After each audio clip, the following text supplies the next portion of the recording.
ណៈពេលដែលប្រទេសកម្ពុជានិងថៃអនុវត្តកិច្ចព្រមព្រៀងបទច្បាញ់72ម៉ោង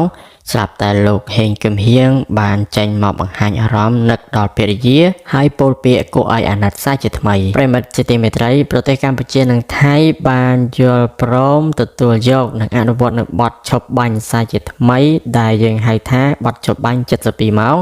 នៅថ្ងៃទី27ខែធ្នូឆ្នាំ2025ដោយចាប់អនុវត្តចាប់ពីម៉ោង12ថ្ងៃត្រង់ហើយឃើញថានៅវេលាម៉ោង12ថ្ងៃត្រង់ប្រទេសទាំងពីរពិតជាបានអនុវត្តទៅតាមកិច្ចព្រមព្រៀងពិតប្រាកដមែនដោយពុំមានស្នូរអាវុធផ្ទុះឡើងនៅតាមព្រំដែនទេយ៉ាងណាមិញក្រោយពីឃើញថាបទចបាញ់នេះគឺទទួលបានផលធ្វើឲ្យបងប្អូនប្រជាពលរដ្ឋយើងសប្បាយចិត្តរីករាយជាខ្លាំងបើទោះបីជាមិនទាន់ប្រកាសថានឹងទទួលបានផល 100% ឬក៏យូរអង្វែងក្តីក៏វាអាចជួយឲ្យពុកម៉ែបងប្អូនប្រជាពលរដ្ឋយើងមានអារម្មណ៍បានធូរស្រាលមួយគ្រាសណ្ដែងមិនខុសគ្នាដែរលោកហេងគឹមហៀងជាស្វាមីរបស់អ្នកនាងឡារីយ៉ា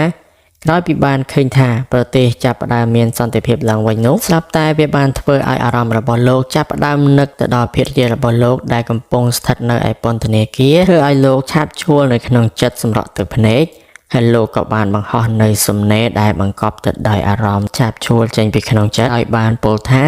នៅសល់តែការចងចាំនិងអនុស្សាវរីយ៍តែប៉ុណ្ណោះសង្គ្រាមចប់ហើយអូនឆាប់ត្រឡប់មកវិញមកណាបានចឹងដោយភ្ជាប់ទៅនឹងការពោលបែបនេះគឺលោកហេងគឹមហៀងបានshareនៅវីដេអូចាស់របស់លោកនៅថ្ងៃរៀបការដោយឃើញថានៅពេលនោះគឺលោកជាមួយនឹងអ្នកនាងឡារីយ៉ាគឺកំពុងតែរំបត់ slow ដោយមានអ្នកនាងឡារីយ៉ាជាអ្នកច្រៀងផ្ទាល់ថែមទៀតផងបាទលើពីនេះទៀតនោះប្រិមិត្តឃើញថាលោកហេងគឹមហៀងបានបង្ហោះនៅរូបភាពក៏ដូចជាវីដេអូ clip ដែលលោកបាននាំកូនទៅលេងនៅឯពិភពទឹកកកបាទគឺនៅផ្ទះទឹកកកក៏ដូចជាតំបន់ធ្លាក់ព្រិលសពនិមិត្តដោយមានវីដេអូដែលលោកនាំកូនលេងហើយលោកក៏បានភ្ជាប់ជាមួយនឹងសំណេរសរសេរថាសុំទោសកូនផង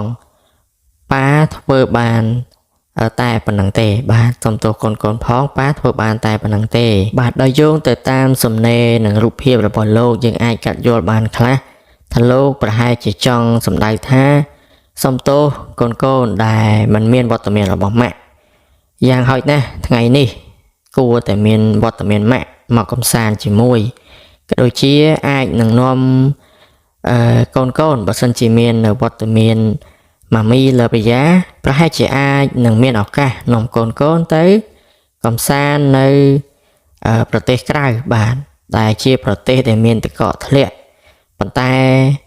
យ៉ាងណាមិញគឺมันអាចទេពីព្រោះថានៅពេលនេះគឺមានតែលោកប៉ាទេដែលនៅមើលកូនហើយ